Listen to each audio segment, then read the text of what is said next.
had many issues with the car in 2023, not the LS1, but lack of grip. So this episode is all about the 1,000 hours I spent rebuilding the car, with the aim to gain 10 seconds at the track.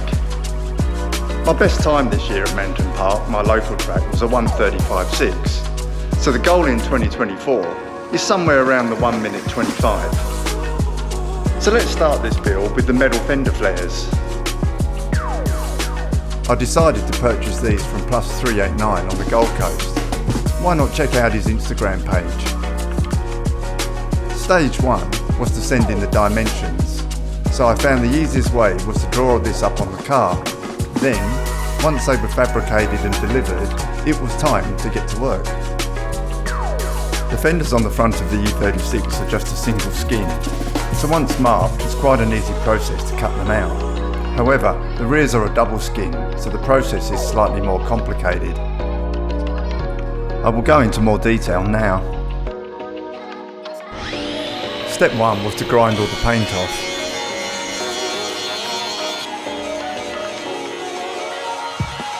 After this, I marked up the guard with 3 lines.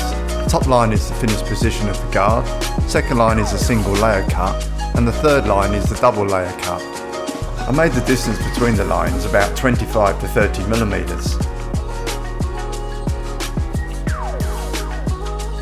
After cutting through the double layer, it was a simple job just to cut through the single layer using an air grinding tool.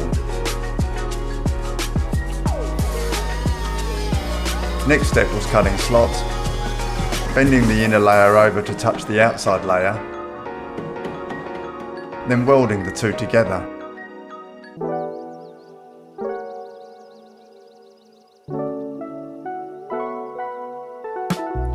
Sheet metal pins were a lifesaver, as you have to take the guards off multiple times to get a good fitment.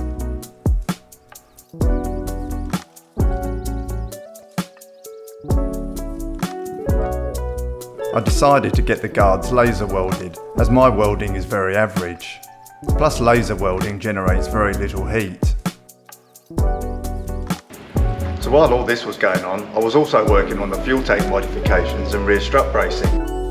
To start with, I cut out the spare wheel housing and the battery floor plate, then removed the stock fuel tank. Believe me, this was the best decision I ever made, because fuel starvation was a huge issue. I explored many modifications using the stock tank, all appeared complicated. So I took the straightforward approach and installed a fuel cell along with a surge tank. After the wheel housing was removed, I installed the fuel tank frame, which I had previously fabricated. Then set about fabricating the rear shock bracing. This will also be welded down to the diff subframe mounting points.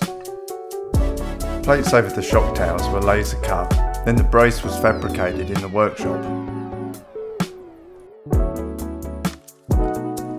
While welding in the trunk, we stitched the fuel tank frame and battery floor into position.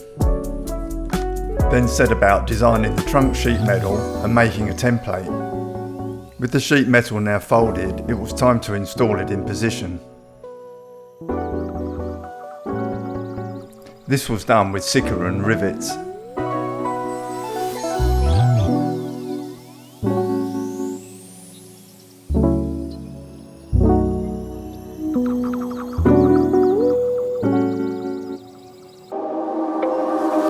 So to the inside of the car now.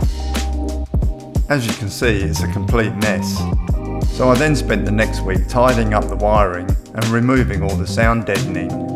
This was done using a heat gun and scraper, plus the dry ice method. I also set about designing a new transmission tunnel cover plate and had them fabricated.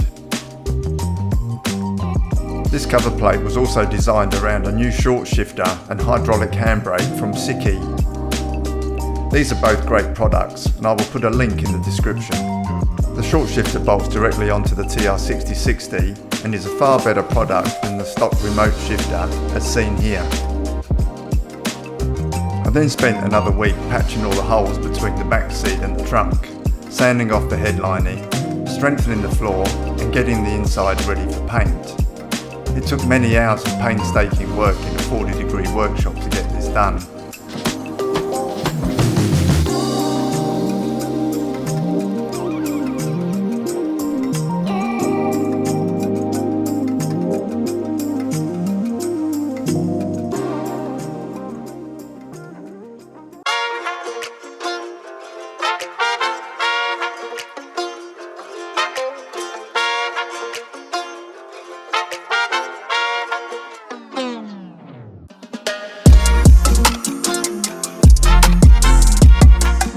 I only wish sanding the car ready for paint was this quick. I'm not explaining this bit, as I think you know what I'm doing.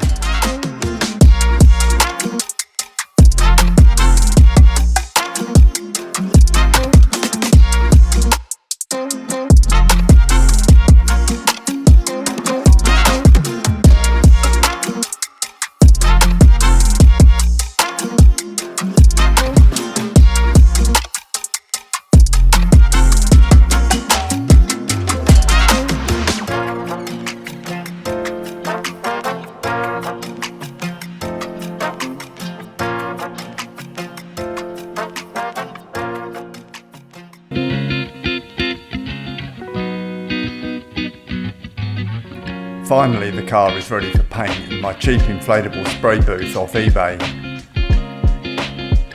It actually worked really well after I added a much better exhaust fan. First stage is a high build primer. Primer done, then straight into the base coat on the inside only. I started with the black base coat before spraying the original Boston green. Then to the clear coat. Was a tad nervous spraying this, but really happy with the end result, especially as this is just a track car.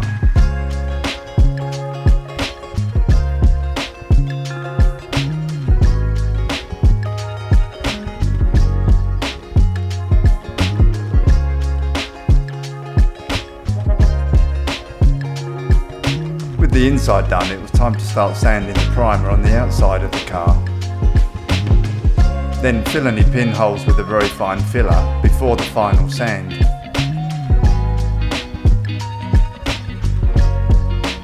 Now working night and day to have the car sprayed before work starts back on the 8th of January. Base coat done. Doors done. This is the first car I've ever sprayed. The quality is thanks to this guy on YouTube. Good thing about his videos, he shows how to spray in a non-perfect environment. Clear coat done. So glad I practiced on the inside first, as I did a pretty good job for my first time.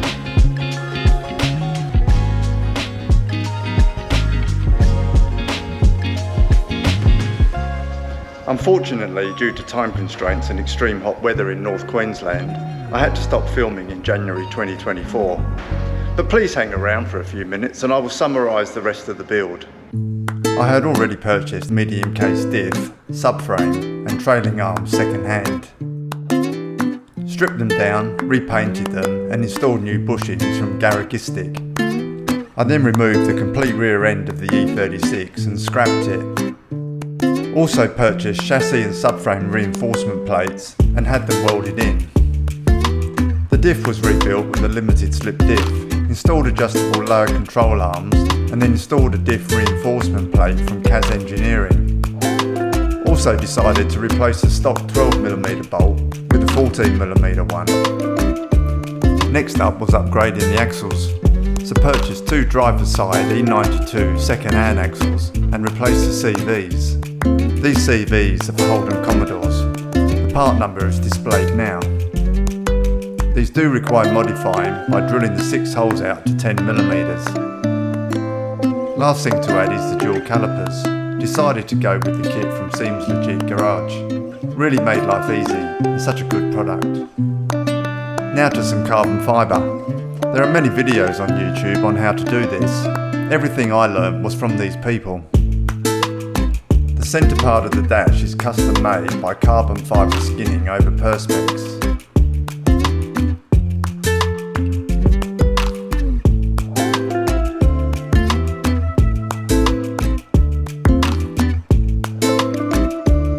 Now to the front aero. To start with, I made an air dam on the original bumper out of fiberglass.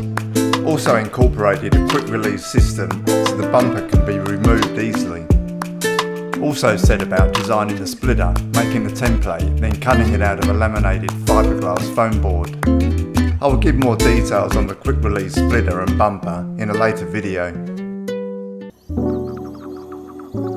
Bonnet vents were purchased from Race Louvers. decided to buy a product that was already aero tested. Once pre-installed using the sheet metal pins, it was time to paint again.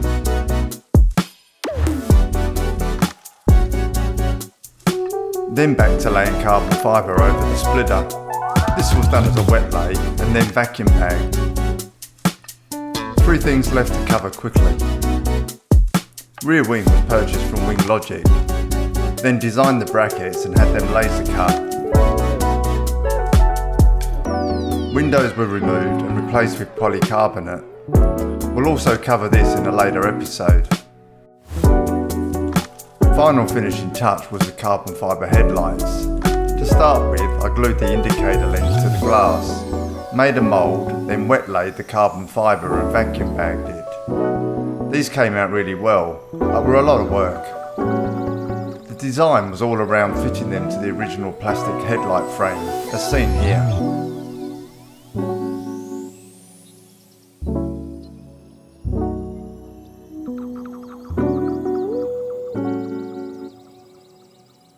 I did many hours work in really hot weather, but really enjoyed rebuilding this car and making this video.